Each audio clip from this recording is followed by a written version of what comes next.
Hello everyone, welcome back to the Stock Car Spectacle. This is Season 2. I'm Ian Jortson. And I'm Mike Gamble. And I'm Nick Kinzel. And we're excited to have you guys back. And let's start off. We're back. With rolling in. And guess what? Yeah. My name is on the logo. It is. I'm not off to the side. I'm a full member of the team This now. is about to be our first full season together, so I've been itching to get back in the studio. Yep.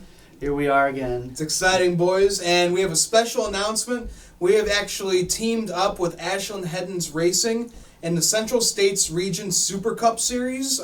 They race in the Midwest here in Illinois. They race a lot at Grundy County Speedway, Blackhawk Speedway. They run up in the Dells. So if you guys can check them out, that'd be awesome. Give them some support. Follow them on Twitter and Instagram. We're going to be following them around all season as they run the whole series. So with that announcement... Yeah, boy, it's just really exciting, honestly. Yeah. I mean, it's just going to be really good for us as a group here to really start branching our way out there. And yeah, it's just really cool. We're going to have our sticker on a race car. Yeah. I think one of the biggest reasons we all got into this podcast together was not only do we like NASCAR, like talking about racing, but we want to make an impact on the sport, and this is that first step. Yeah. So very excited for this partnership in the future together. So yeah, guys, check it out. It's going to be a lot of cool stuff coming from the year from that. So we're excited, and we're going to be covering their whole season. So make sure to follow along on our channel for all those videos.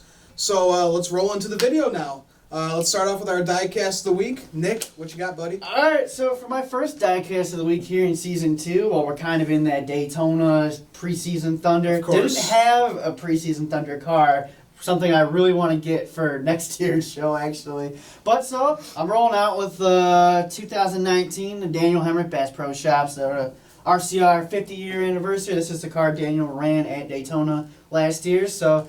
It's just, what else can you say about it? It's just a really nice looking race car with the gold and everything. Oh, yeah. Had a solid running in this car. He did get wrecked, though. Of course. Story of Hemdog's season last year. So, really hoping for better things. But, yeah, what better way to start the season than with a really nice looking race car like that? Oh, yeah. Absolutely. Yeah, all the RCR cars that they brought out for Daytona looked beautiful. Even Reddick ran a gold car, too. Yeah, the gold number 2. So.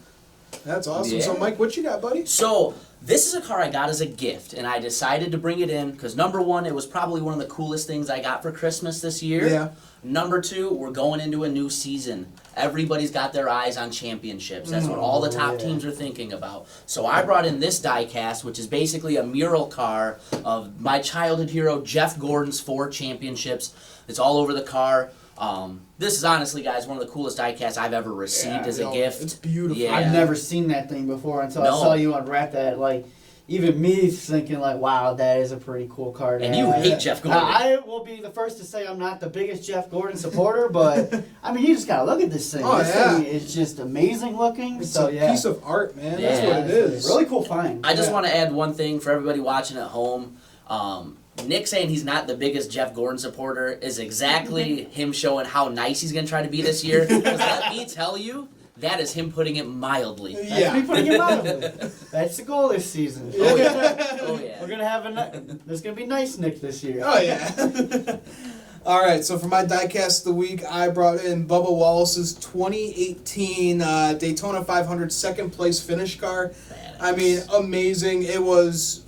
I think it was his 5th Cup start, I believe. Sounds about right. Yeah, and he gets a second place finish. You know, wild, crazy race going on, and Denny Hamlin's putting him into the wall. Yeah, they're fighting after the race. This is the race that got Bubba Wallace kicked out of Denny Hamlin's basketball game. Yeah, right. But I'm pretty sure Bubba didn't really care about that because he finished second in the Daytona 500. But I love this diecast. Just the beautiful like purple and blue. They just work so well together. Just the detail that they got on that car. And the damage. Yeah. Just it's crazy. People be like, why do you want your cars to look damaged like that? That's what it looked like when it raced. Yeah, beautiful. exactly. That's the point of a raced version. Yeah, exactly. That's why you're gonna pay that extra money for it. But that was a really emotional race because I think there was his press conference when he was talking about his mom or something like that. So that was just awesome to see. Oh, it was fantastic. Those are just things you like to see. Yeah, and then we got to see him get a 3rd place finish at Indy. So his second best finish ever. Yeah. So, yeah, that was great. again, being a big Bubba fan, I have that diecast in my collection. That's one of my favorites. Ian, you hit the nail on the head. The damage and everything on that car and the story behind it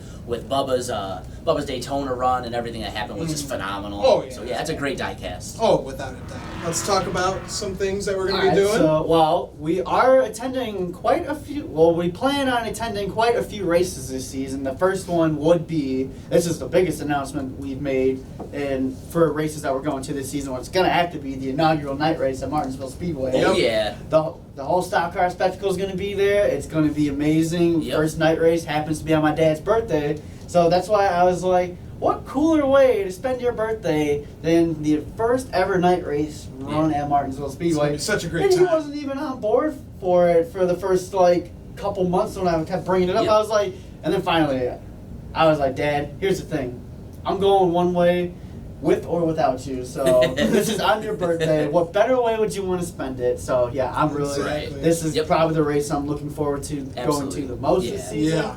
And then we got Iowa Speedway coming up in June. Yep, we're And going to then- go there for the Xfinity and Truck Series weekend. Yep, and then the very next weekend, Chicagoland Speedway. Yep. Back Yep. again for Father's Day weekend, so that'll be fun. I think we're planning on doing the Michigan races, both Michigan Right. races. Yep. Just going up for the Cup races because it's just another track Yeah. to really, to And scratch off our then bucket list. I want to take this guy to Road America. This I'm guy skeptical. is so against road courses, he doesn't even want to go.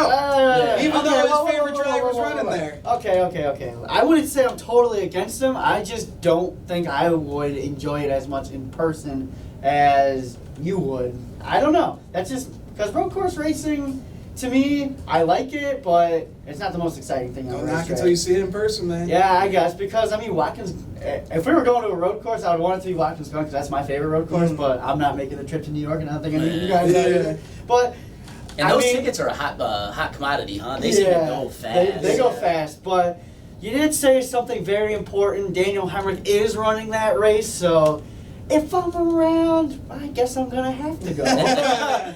So we're that's talking a about that. possibility there. We got another year at the Brickyard lined Yep. up. We're going to get to see the first ever Xfinity Series race. Yeah, on the road course there. They went for the 14 Right, road that's course, gonna be so great. it's going to be exciting to see. And Right. we get to use our vouchers for buying the NASCAR Heat 4 video game. There Yep. we go. We're That's pretty gonna much be going to great. pay Yep. $5 for a ticket on Yeah. Sunday. So Yeah, right. looking forward to that. And yeah, I think that's our year of racing. Right Yeah. now. And One then, one other quick thing I want to add to that, one thing I'm really looking forward to, guys, when we get into Martinsville, as you guys both know, another one of the podcasts that we interact with quite a bit, For the Lead is from that area. Yes, they are. We're already in talks with them about maybe putting something together for that weekend, so guys, look out for that. That's going to be exciting. Any of Yeah. our listeners that don't already, please check out the For the Lead podcast. I think you guys are really like what you see. Oh, yeah. If we were able to come together, that would be just two great podcasts coming together. I think that would put on one hell of a show. Oh yeah. Oh, yeah. Without a doubt. And With they said they whatever we're possibly able to want to do. come Yeah. out to Chicagoland too. Yeah. So we might have a couple that'd be great. collabs with them this season, but yeah, guys, go check them out. They have a really nice show. Oh yeah. Yeah. All right. So let's jump do this. in So we had quite to the silly season. we Yeah. had quite the off season here. So yeah, you want to take it away? Yeah, so let's talk about Roush Fenway Racing. So Ryan Newman is still going to be with Scott Graves. But then we got Chris Buescher. He's coming in, and he's going to be running the 17 car. He's going to be teamed up with Luke Lambert. So, boys, what would you give their off-season grade? Michael, let's go first. I'm going to give him a solid B. Mhm. So, bringing in Chris Buescher, I think, is a huge boost to that team. Chris Buescher is a guy that ran for Roush Fenway, won an Xfinity championship with that team in 2015. He stepped away from the team under somewhat controversial terms. It seemed a lot of, if you listen to social media, that there was some bad blood between Buescher and Roush Fenway at the time, Yeah. especially if you look at, I think it was Chris Buescher's wife was maybe saying some things about stepping away to try to save his career, because that's right when Roush was kind of on their very big decline. They were on their Yeah. very, very big But decline. he still had that contract with them, though. Right. Yeah. And that's So- really why he came back, is because Right. he's still technically On their roster, On their yeah. roster, so So- that's what was so strange about it. Yeah, I have to give him a solid B plus. I mean, it's great that Chris Buescher's coming back. I mean, this is another fresh start for him because I think Roush, him and Roush the first time, I really think that they kind of screwed him over a little bit because I think he deserved a very good seat with them Yeah, I because agree. of what he did. He won the 2015 Xfinity Series championship, Yeah. and then that was just it for him. He was gone after that. So this is them maybe giving him this is them saying we're sorry for that, and I really think they can have a very nice 2020 season. Because for my expectations, we'll get into the expectations. Yeah. Now. So for the expectations for that, hold up. Let me get my off-season grade. Okay. So we forgot about our host. My off-season grade for ROUSH FENWAY, I got to give them a B just for bringing in Chris Buescher. He's a guy that brought them Xfinity Series championship. So why not bring in the guy that did that for you? And now let's get into our expectations. Mike, let's start off with you for expectations. So I think both of these teams are teams that could potentially fight for the last few spots in the playoff pecking order here.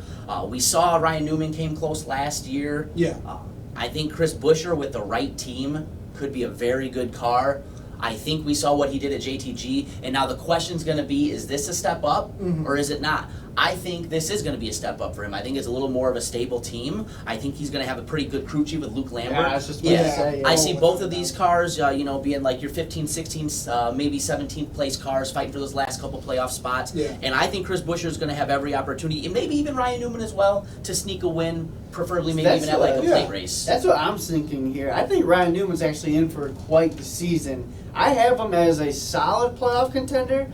Maybe he's able to jump himself out of the round of 16 into the round of 12, but like he did last year. But maybe he does get some wins this season because he really seemed he was just the man of consistency last year for that organization. Right. Yeah. And so maybe he does sneak in a win or two. Who knows? Because he was close a couple times last season. Yeah. And he's a good plate racer.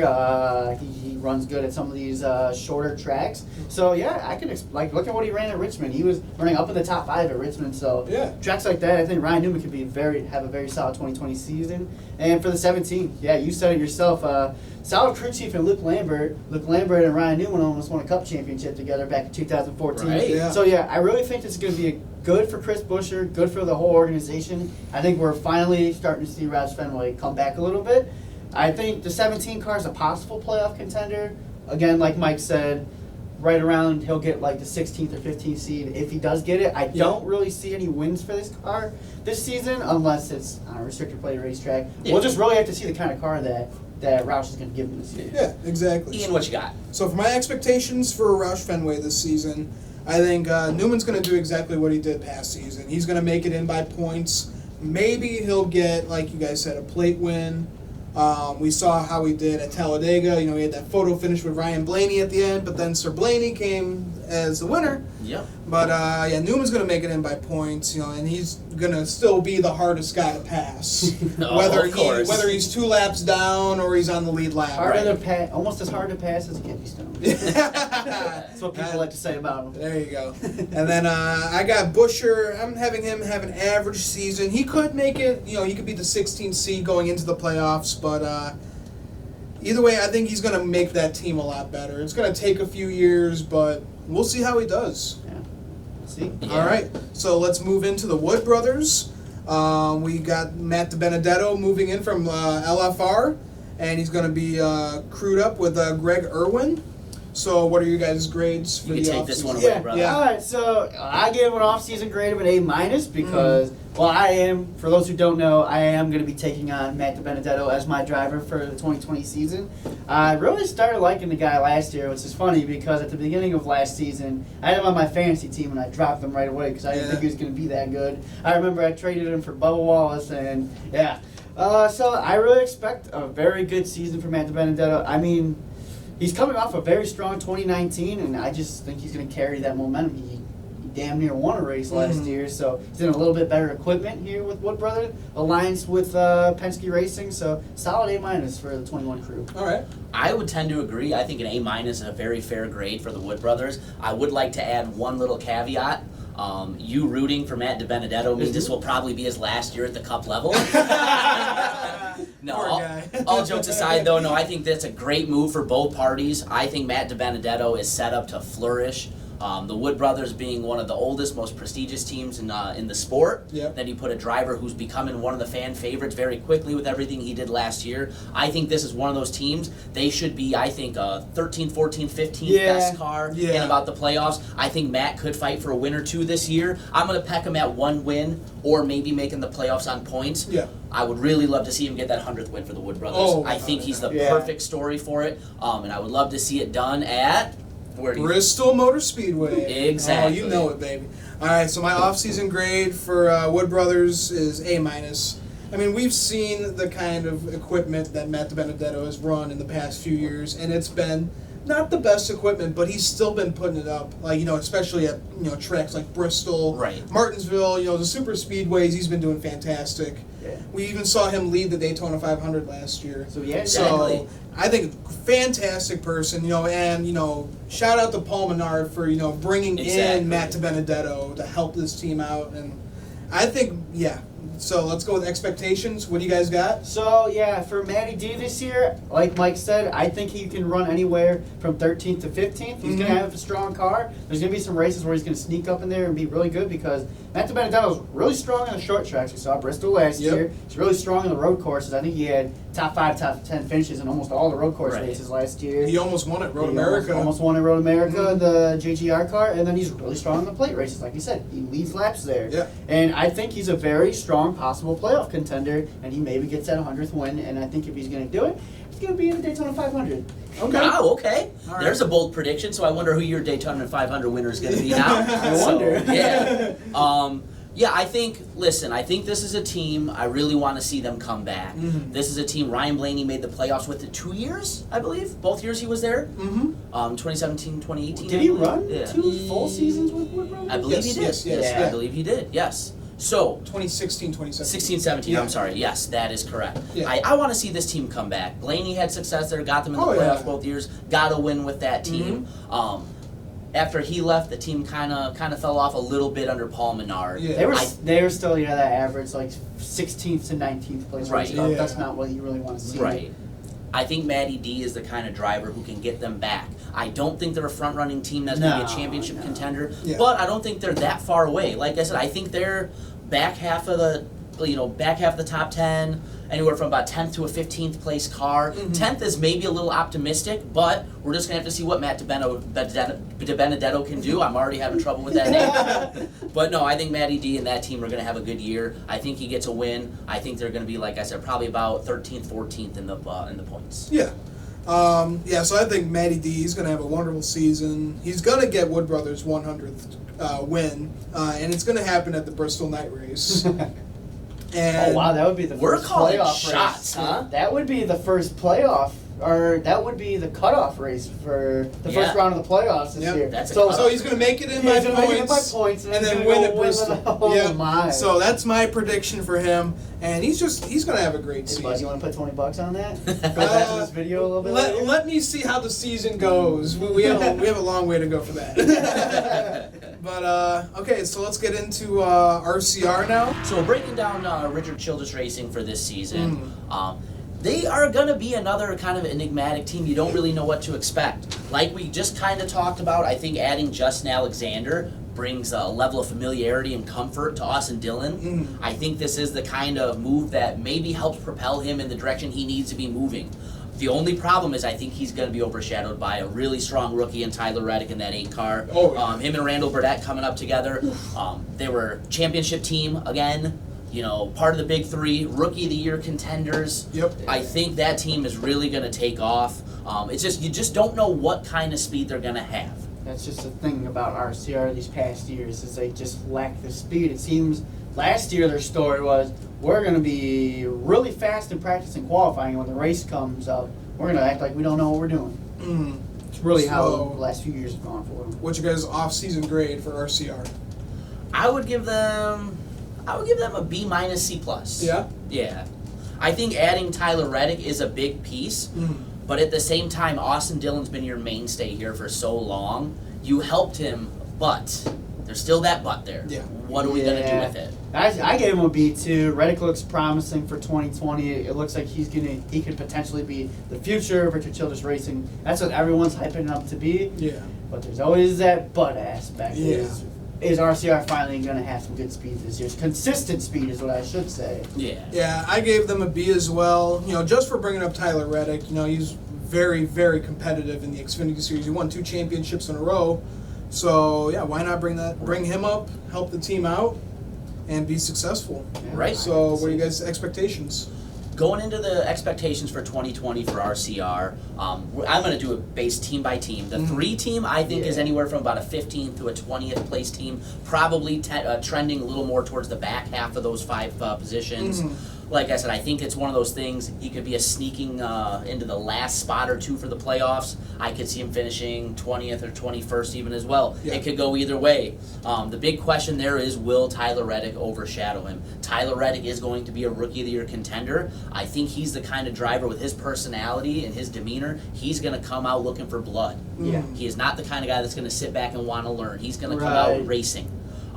He's kind of an enigma. I don't know where he's going to be. I would just tend to, for all intents and purposes, put him in about that same area, Right. 15th to 20th, maybe contending for a win or so here and there. Okay. So what I got? So for the 3 car, yeah, kind of like what Mike said, I put him as a 17th to 19th place car. RCR just lacks speed. I really don't think Austin Dillon's going to be up there contending for wins. I think he's going to miss the playoffs this year. And for Tyler Reddick, a little bit different. For Tyler Reddick, I have him as a 16th to 21st place car based on the equipment that they're in right now. Not to say that Tyler Reddick's not going to go out there and wheel in one, because we all know the man's a wheel man. So he's Rookie of the Year contender. He's got a really strong shot to win that. But at the end of the day, I don't think his rookie season is going to end with him making the playoffs or going to victory lane. It's going to be a year of learning for him as well. He's had some success in some Cup cars. He got like a top 10 in Kansas last year. So, yeah, you just never know. But for what I know from my experience with being with RCR, for rooting for them, they tend to lack speed. So he could look promising, but I have him as a 16th to 21st place car. Okay. It's probably fair. Yeah, my expectations, Reddick, yeah, like you said, I think he's going to help the team tremendously. He's, as much as he can, because, they don't have, the equipment that they used to have when, like, Harvick was with, or even Earnhardt was with the team. But, yeah, he's going to help them out. He's going to be the poster child of RCR. Dillon, he's not going to have a great season. I mean, we've seen him year in and year out, just, average, mediocre, rides. He only got wins from fuel strategy and, Daytona, still takes skill to win the 500, but plate racing, you're kind of in that position where anyone can kind of win that. Yeah, you can kind of chance your way into that at times. But, no, I don't think Dillon's going to do well. I think he's going to be, like, 18th in points by the end of the season, and I think Reddick, 16th or 17th, I think he could have a chance of sneaking his way into the playoffs, because we've seen him do well at, at an intermediate track like Kansas before, so right. Why not? So the only contradictory that I have to that is, yes, Tyler Reddick, he's got so much hype up around him, but Daniel Hemrick also was supposed to be very promising in this ride last year. I know Hemrick doesn't have the Xfinity titles or the wins to go by, but he was very consistent in his time in the Xfinity Series. Correct. And then he gets brought up and then to run like that. So I really hope Tyler Reddick has a great 2020 season, but I would not be surprised if that team just lacks the speed and he kind of has a season like a Daniel Hemrick has. So we just have to really see what kind of speed, what kind of car they're going to give him. I agree. Yeah. And one little caveat I just want to add before we move on to our next team. You just wonder with Austin Dillon how much more leash is he going to be given. I know the family ties with Richard Childress, but at the same time, how often can you keep pumping money, resources, and time into a guy that just isn't doing what you'd expect somebody in this situation to be doing? Really, The question is Austin Dillon making my race team better? Guys, he's been in the Cup Series since, I think his first year was 2013. I would say 13, yeah. So he's entering year 7 here, and I don't know. That's just the question that Richard Childress is going to have to think about. Because if he gets some up-and-coming talent that he has an opportunity to put into that seat, is he going to do it? That's just something that he's going to have to think about long and hard. Yeah, that's a good point. It's a very good question. Yeah. All right, so let's move into JTG Racing. So we got Ryan Preece with the addition of Ricky Stenhouse Jr. moving over to JTG. We had Ryan Preece going over to the 37, and Ricky Stenhouse is going to the 47. Originally, Stenhouse was going to go to 37, but they swapped them. So what would you guys grade their off season? All right, so I gave them a C+ to a B-. Mm-hmm. It's very good that they got a veteran driver and Ricky Stenhouse to join the team, but this man still has a lot to prove to himself and to his race team, because in the past, Ricky Stenhouse Jr. has been known to wreck some race cars. Jack Roush did not like that, and that could have played into him losing his seat over there. Don't know that for a fact, but it probably went into it. So he's got a lot to prove this year with his new team. But it's still nice that JTG is getting a guy like Stenhouse in there who's been around the Cup Series. I think his first year was also 2013. Yeah, because that was Kenz's first year in the 20 at JDR. So yeah, we'll just really have to see. But for now, C+, B- range for me. Okay. That's a fair grade. I would say about a C+ is probably a fair grade for JTG Doherty Racing. Although Ricky Stenhouse does have much to prove based on his lack of ability to finish race cars, he is still a championship caliber race car driver. He's won championships at the Xfinity level, then nationwide level.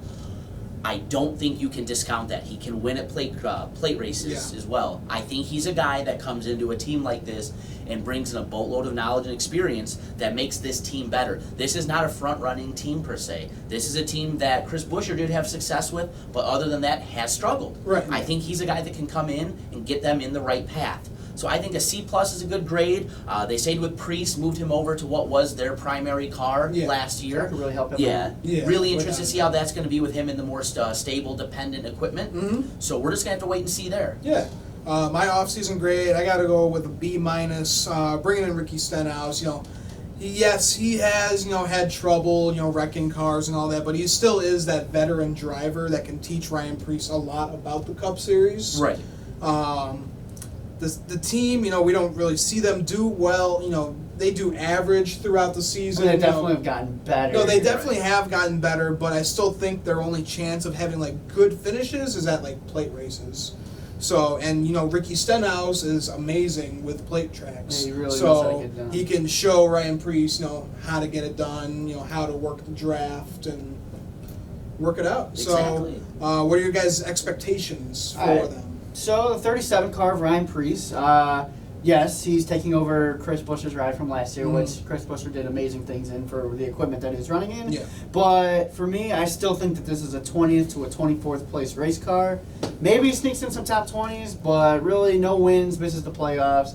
Because I just haven't seen it yet for Ryan Preece yet. I mean, this is going to be his second full year. He's got a year of experience, a full-time Cup racing under his belt, but. Yeah, the team still is probably just lacking some speed, overall equipment. So he's also a victim of being brought up way too soon. Yeah, you could also make a case for that, but yeah, I think it's fair to put him for anywhere from 20th to 24th place. And then for the 47 to Stenhouse, I said he's going to be anywhere from a 15th to a 22nd place race car. They're going to be. I think he has a chance to be a consistent top 20 team for JTG Racing. He's really good on the restrictor plate racetracks, so he can get some possible wins on the restrictor plate racetracks. So I put him as a potential playoff driver for the season. Okay. For 2020, I see both of these cars probably in that 20 to 25th place range. While adding Stenhouse does help, this is a team that's still growing, learning, and looking to better themselves. I think for this team, if both cars can get right around that 20th place into the higher teens, that's a successful season. Yeah. Ricky Stenhouse, as you both have stated, does have the ability to go out and win at a restrictor plate. I think that's something that's not out of the realm of possibility this year. We'll just have to wait and see. But I think that is their only chance at making the playoffs. I don't think it's out of the realm of possibility that both these teams find a way to sneak a couple top 10s in. But I think that's about it. I think they're going to be 20th to 25th place cars, sneaking into the top 15 and top 10 occasionally. Anything inside the top 20 would be a really good year for this team. Oh, yeah. So my 2020 expectations, I don't think either cars are going to make the playoffs. I think it's going to be a learning year for this team. Preece is going to learn a lot off of Stenhouse, and Stenhouse might even learn a lot off of Preece. So, yeah, it's going to be a learning year. I'm thinking top 25 finishing points for both of these cars. So, yeah, let's move on to Stewart-Haas Racing. Kevin Harvick, Clint Bowyer, Eric Almirola, and the addition of Cole Custer taking over the 41, replacing Daniel Suarez.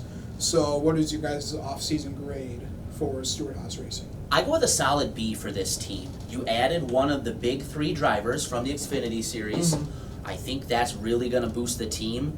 I really think Daniel Suarez was given a rough deal here, but at the same time, it's hard to deny Cole Custer this opportunity. Right. I think the crew chief switch will benefit everybody here. I really don't think there's anybody who got too much of a raw deal in this team. I think Buga and Eric Almirola will be a good fit. I think Klossmeyer will bring a steadiness and a calmness that Bowyer needs because he seems to kind of be an up and down kind of guy. I think that all 4 of these teams are going to have a bounce back year as we saw SHR down last year. Right. I think this is the year you see 3 or all 4 of these cars get back to the way they should be. Yeah, I give him a solid B as well. Yeah, it's very good of them bringing in Cole Custer, who is another potential to win that Rookie of the Year. Yeah, the crew chief swaps between the 14 and the 10 cars could really pay dividends to both of these drivers. But yeah, like he said, I think this is the year SHR bounces back because they had a very down year last year. So I think we're going to get back to seeing them the way that they are. And even that 41 car is going to be a stronger car this year. Yeah. Okay, my off-season grade, I gotta say A, just because you're bringing in, one of the big 3 from the Xfinity Series. He dominated last year. And then obviously the crew chief swap with Klossmeyer and Buga. Yeah, like you said, it's going to make Clint Bowyer a lot steadier driver. We've seen that with Klossmeyer doing that with drivers. So yeah, I would give them a solid A just for the point of bringing up Cole Custer, because I really think it's his time to shine and to help this 41 come back and be a more competitive race team. Right. So, what are your guys' expectations for 2020 for SHR? So going into 2020 for Stewart-Haas Racing, we have to look at each car, I think.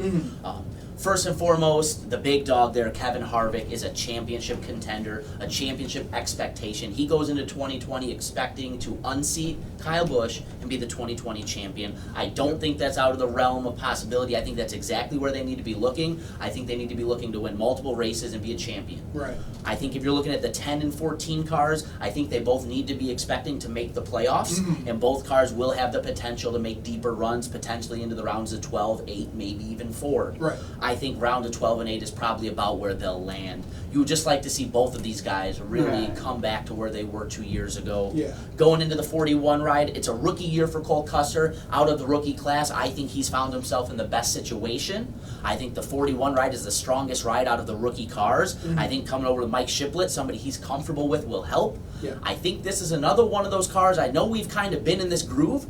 I think he's going to be, this 14th, 15th, 16th playoff car. Yeah. I think that battle for those last 2, 3, 4 spots in the playoffs is going to be so entertaining this year. And I think the big 3 is going to be right in the middle of it for the most part. Cole Custer will be right there. He's a potential rookie of the year. And it all comes down to Daytona as the final race. Yeah, right. That's going to be crazy. That's going to make it crazy year. So yeah, all right. So for my 2020 expectations, I expect big things out of Stewart-Haas Racing this year. Kevin Harvick, championship contender. I can easily see this team winning 4 to 6 races this season, and yeah, being a contender when we get to Phoenix. The 14 of Clint Bowyer, I just expect him to be another playoff contender. Hopes to get back to victory lane after a pretty disappointing 2019 season, I'd have to say. And then for the 10 car back Almirola, same thing. He's going to be a playoff contender, possible race winner. He's a very good restrictor plate racer. And some of these short tracks like New Hampshire and Dover, he's put together some good runs. Yeah. So we could see some better things out of the 10 car this year, deeper run. And then, for the 41 car Cole Custer, I just have this as a season of learning for him. I think top 15 runs should be the goal for him. Maybe even sneak in a couple top 10s. And yes, I also do have him as a possible playoff contender based off of the points. I don't think he finds victory lane. I think he's going to do this off of points. And like Mike said, there's going to be one hell of a battle for those last couple spots. Oh, yeah. So for my 2020 expectations, I think, Cole Custer, it's going to be a year of learning for him, but he's had 3-4 seasons running in the Xfinity Series. He's ready to go run in the Cup Series. And I think Stewart-Haas, they're just going to be like what they were in 2018 and just be a winning machine. Clint Boyer's going to come. He's going to win 1 or 2 races. I think Eric Almirola is going to be dominant at the plate races this year. He's going to possibly win Talladega again. We know how he is there. And then Kevin Harvick, I got him probably winning 5 to 7 races this year because he's hungry for a championship. He's pissed off he didn't win the championship last year, so he's hungry. I'd agree. Yeah, I'd have to say so. Yeah. All right, so let's go into Gaunt Brothers Racing. We have the addition of Daniel Suarez coming in from Stewart-Haas Racing. He's going to be paired up with Dave Winston. What would you guys give their off-season grade? I mean, I give them an A- because it's always good to go out there and get themselves a veteran driver who seeks redemption and is committed to long-term success. Because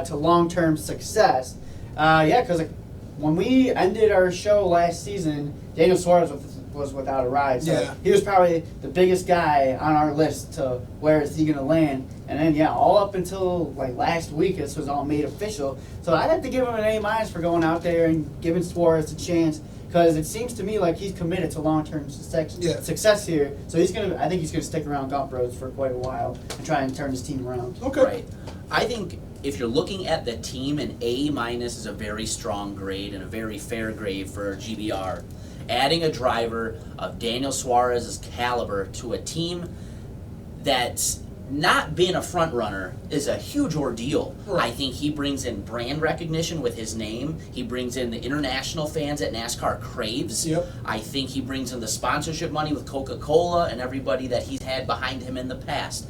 I think this is going to be a long-term kind of partnership for both Suarez and the team. I think he's a little tired of bouncing from team to team, as he said. We were kind of talking about that, like, is this going to be a 1-year deal before he goes somewhere else? But no, from what I heard from him, it sounds like he is very much committed to being here long-term. Right. Good. I think he is committed to trying to make this the next Furniture Road kind of race team here. So I'm going to be really interested to see also because they've got TRD backing.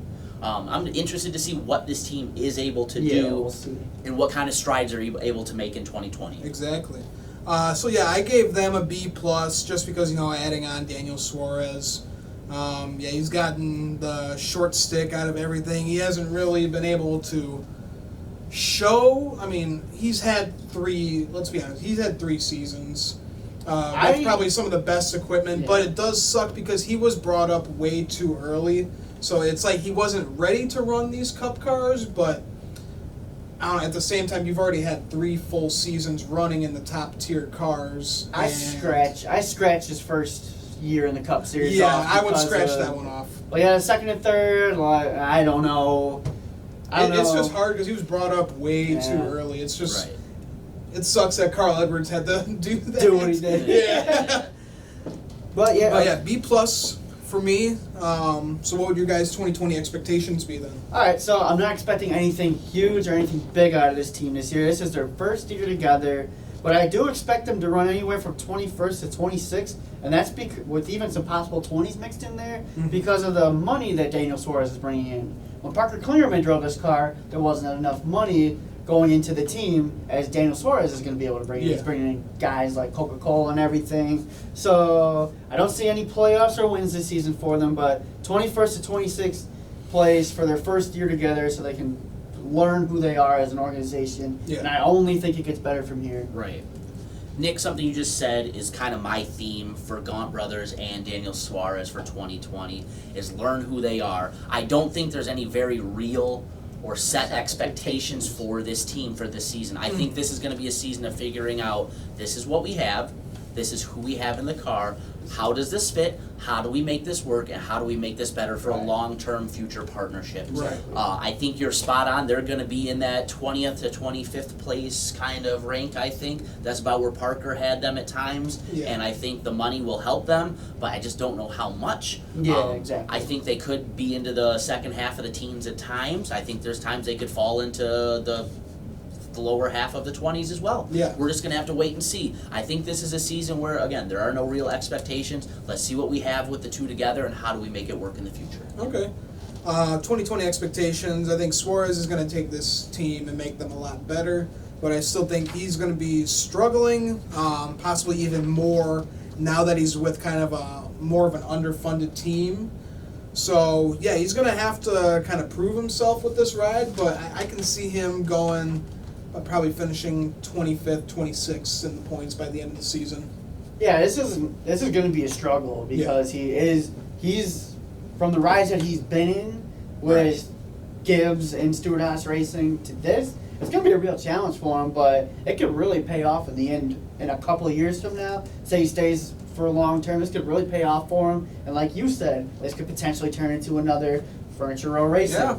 Who We'll knows? just have to see what Daniel Suarez can do. So best of luck in 2020, bud. Yeah. Exactly. I think this is going to be a really fun one to look back in 2, 3, 4 years Wow. from now and see where the 96 and Suarez respectively are. Are they together? Have they grown?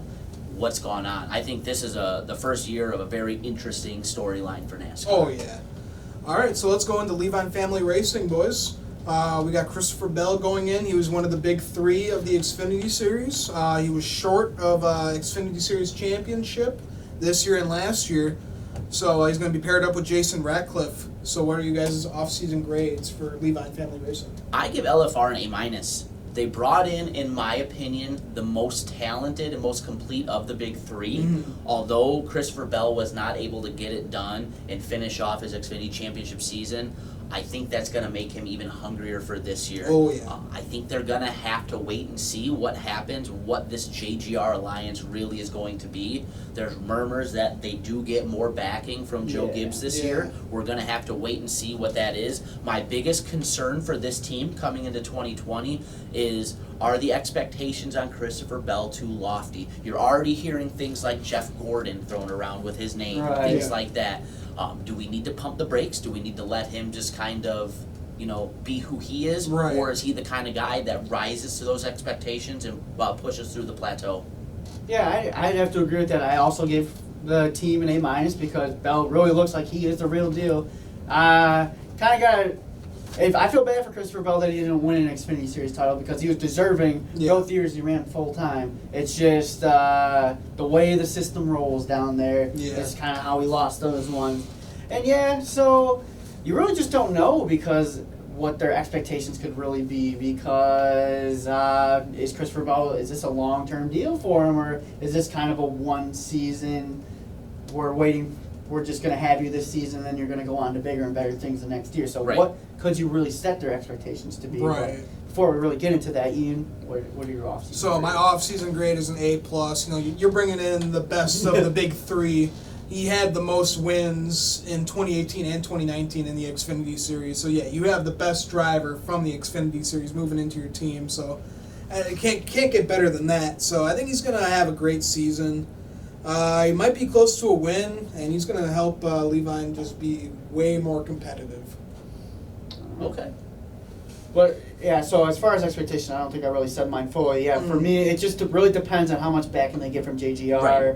He could get some top 10s and top 15s. We just don't really know. I don't think he wins, but playoffs a possibility because, again, I'm just thinking here, are they really going to set their expectations to the roof? Because this might not be their long-term future driver. This could just be a loan for 1 year and see what happens. But, having a guy like Christopher Bell driving your race car, I expect good things to happen. Oh, yeah. Correct. All right. So, let's move into Penske Racing now. Okay. I want you to talk about All Penske. right. This is your team. Yeah. So if we're gonna go into Penske, I give their overall off-season grade a B+. I think, although we didn't see any changes in who's in what seat, we all know about what happened with the crew chiefs. Jeremy Bullins going over to the 2, Todd Gordon coming over to Ryan Blaney's 12 team, and Paul Wolf going over to the 22. The crew chiefs and the pit crews are making those changes. Yeah. So I think Ryan Blaney has benefited immensely from these changes. He's got the best deal out of all Yeah, three. he was literally Oh, the yeah. catbird scene. He's gotten one of the best crew chiefs in NASCAR Yep. in his corner now, a championship crew chief. I think Joey Logano did well here too. Oh, Paul hell Wolf is yeah. also a very talented crew chief. I have questions about the Brad Keselowski and Jeremy Bullins. Although they have had success together at the Xfinity level, Right. will that translate over? How will that fit be? I give them a B+. I think this sets up Ryan Blaney to have a huge year and potentially be a breakout star, and I think it does a really good job of keeping Joey Logano's star where it is and potentially still being a championship driver. Right. Yeah, I gave him a solid B too. Crew chief swaps can lead to future success. Yep. I worry for Brad Keselowski and Jeremy Bolins because Jeremy Bolins is going to be a little bit skeptical. Yeah. But these two have worked well together in the Xfinity Series. They have like 5 wins together down there, so who really knows? But yeah, Ryan Blaney definitely in the captain seat without this a year. doubt. He's got a championship crew chief now with him. Yep. So I really do expect big things out of this 12 car this year. And then Joey Logano, he's paired with another championship crew chief now, so it'll be interesting to see how everything works out for Penske, but I expect a pretty big year for him. Yeah, I got to give them a B+, just for the pairing of Blaney and Logano with their crew chiefs. And like you said, Bolins has wins with Keselowski in the Xfinity level. So I think it's going to be a rocky start for them, but I think they're going to get used to each other and going to be able to work together well. And we know Keselowski, he'll either win early in the season or late in the season. Right. So never the in-between. there's no in-between or like a consistently good winning season. So, Very peak or valley. so maybe he can help Keselowski out with that. Right. So, and maybe dig him deeper into the playoffs, because every time he's gone in, he's eliminated by like the round of 12, which is Right. a little Really- weird for a championship really driver Kind of like him. unacceptable for a team of this stature. Yeah, hasn't really figured out this new playoff system, so Yeah, it's time to really get that going. exactly. Expectations for 2020, in my opinion, all three of these teams should have deep playoff runs. I think the 22 and potentially even the 12 could have championship 4 goals here. I think Ryan Blaney is very much so set up to be a breakout star this year. I think he's talked about it in preseason media. He's tired of being, the least performing team or driver in this team, and it's time to change that. And I think everything's set up for him to do so. I think this is a situation where with Brad Keselowski, I could see a little bit of regression happen potentially. I could see him being a 10th or 11th place car, make the playoffs, and be out in the round of 12 again. I just don't know how much these moves help him. I think both of the other two cars will have deep runs in the round of 8, potentially even the round of 4 for one or both of these teams. Yeah. I think Joey Logano, once again, is a championship contender.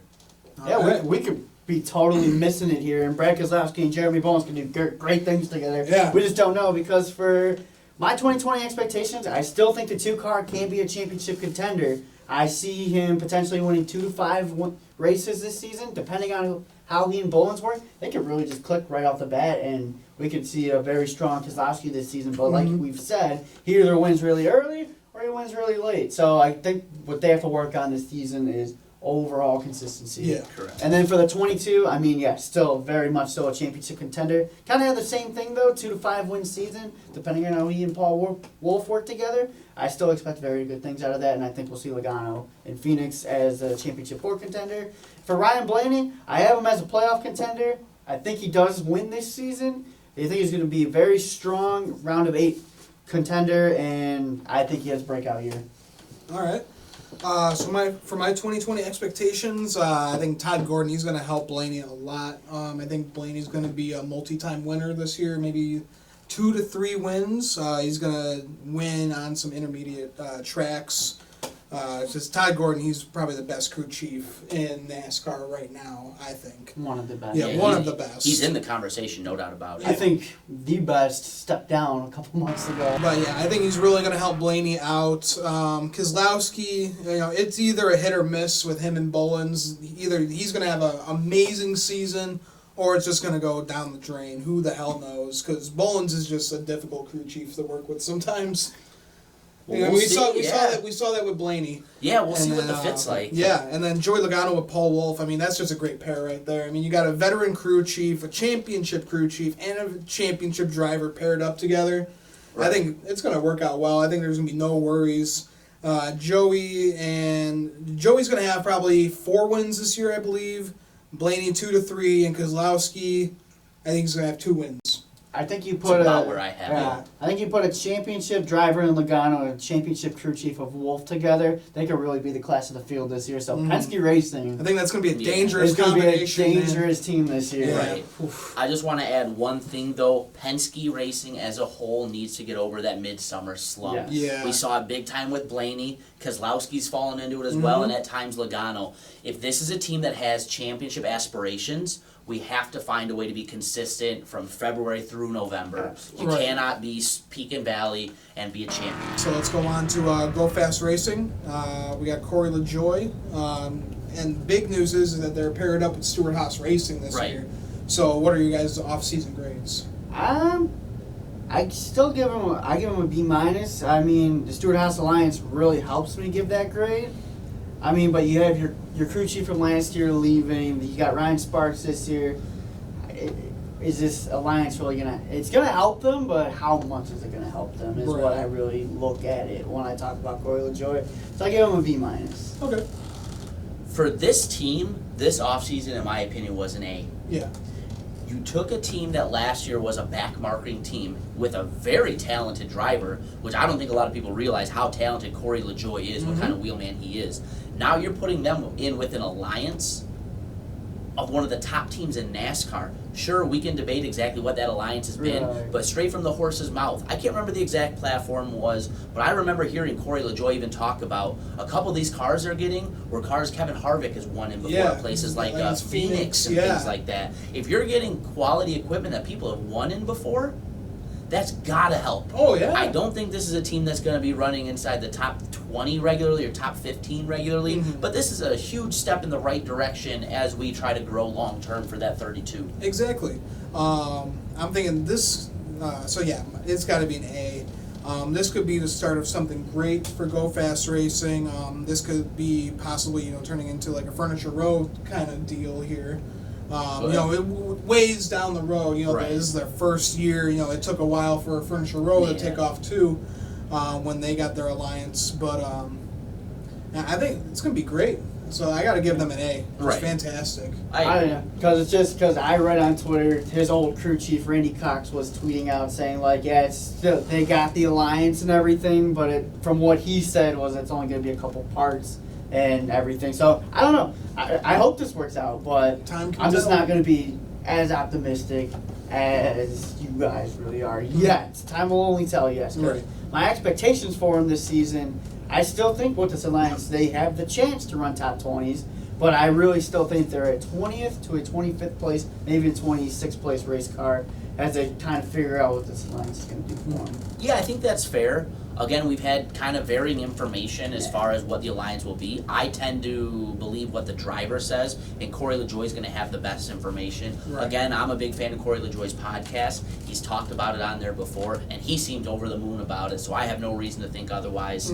I think Nick's right on board with about where this team is. They're probably a 20th to 25th place team. Yeah. I think this is one of those things where, like we said, this is a long-term deal we're looking at here. Yeah. This is something we're looking at hopefully in 10, 15 years. Nah, that's maybe too far out now that I'm saying that. Maybe about 5 years from now, Yeah. thinking that that's a top 15 kind of team. I think Yeah. that's what they're trying to grow into.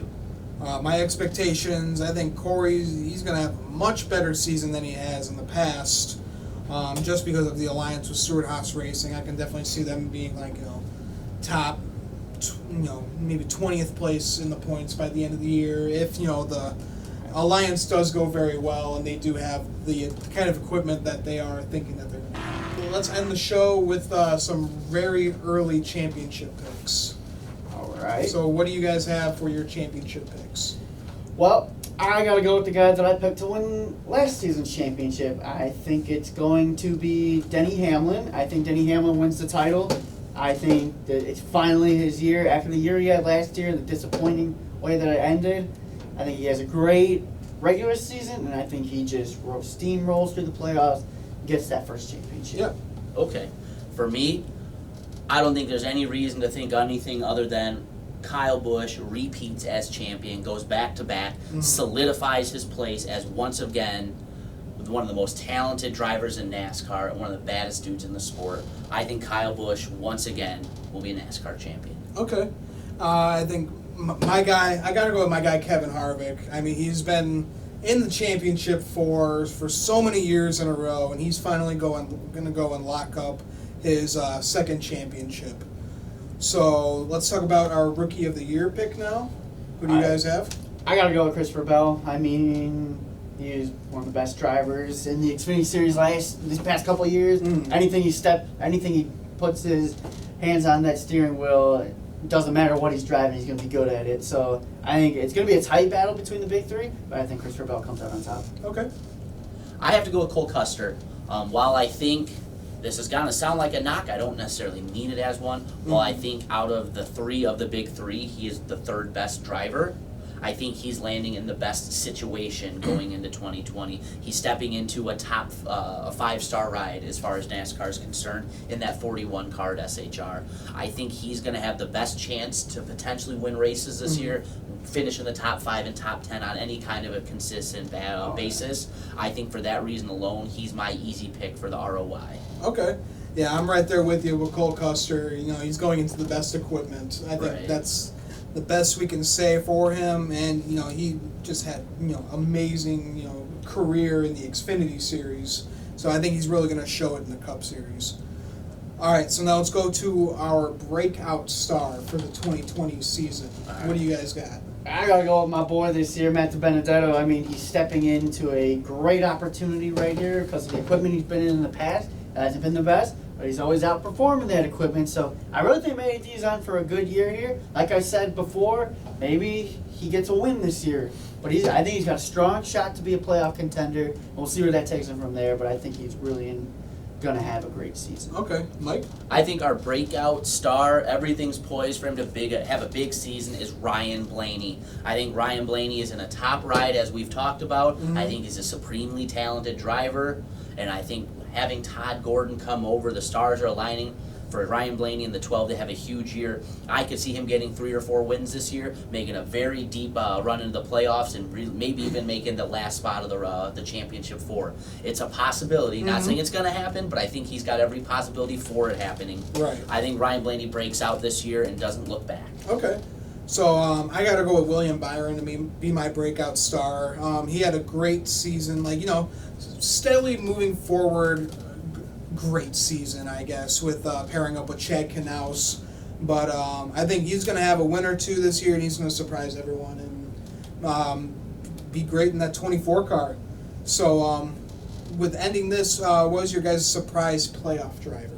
Well, I have the surprise playoff driver, and I also have how he's going to do it and what race. So I got to go with the man, Tyler Reddick. The last of the big three. Yeah. I think Tyler Reddick in that 8 car. I said it last season. He was very good at the Kansas race that he ran in. So I think Tyler Reddick on a strategy gets it done in the Kansas night race, and he's going to be your surprise playoff driver. I like it. Okay. So I think my surprise playoff driver is going to be Chris Buescher in the 17. I think he's shown that he can drive on restrictor plates very well. I think he's in a car that's proven to be a best in show at restrictor plates. Yeah. I see Chris Buescher winning the regular season finale and punching his ticket to the round of 16. Okay. Wow, okay. That's bold right there. But you know what? I like it. I like it a lot. My surprise playoff driver, I got to have it be Cole Custer. There's a possibility that he could get a win. I mean, he's in one of the best cars in the Cup Series right now. So we could see, it's been a while since we've seen a rookie, take over, get a win or two. But I think Cole Custer is the guy that can do it. But if not, I think he can sneak his way in with points. All right. That about wraps this up here. Yeah, we should. I just want to say one thing. Last Thursday, John Andretti passed away after a hard-fought battle with cancer. So our thoughts and prayers go out with the Andretti family during this difficult time. And we just want to say our thoughts and prayers. So Couldn't agree more. Yeah. So on that note, for the Stock Car Spectacle, I'm Ian Jortson. I'm Mike Gamble. And I'm Nick Kinzel. Guys, thanks for watching. Make sure to follow us on Twitter, Instagram. Make sure to follow Ashlyn Heddins Racing. Josh Balicki, thank you for this. Shout out to our boy Mike for getting that. You're just the master at winning things on Twitter. Yeah, again, Josh Balicki, thank you. Appreciate it, my man. It's on the set for everybody to see. Beautiful. You're awesome. Another quick little tidbit I want to add, guys, start looking out for our shows on Spotify as well. We're working on that, maybe even some more platforms as we go. So keep your eyes and ears open and tuned in for 2020. We got big things coming into Stock Car Spectacle. All right, thanks for watching, guys.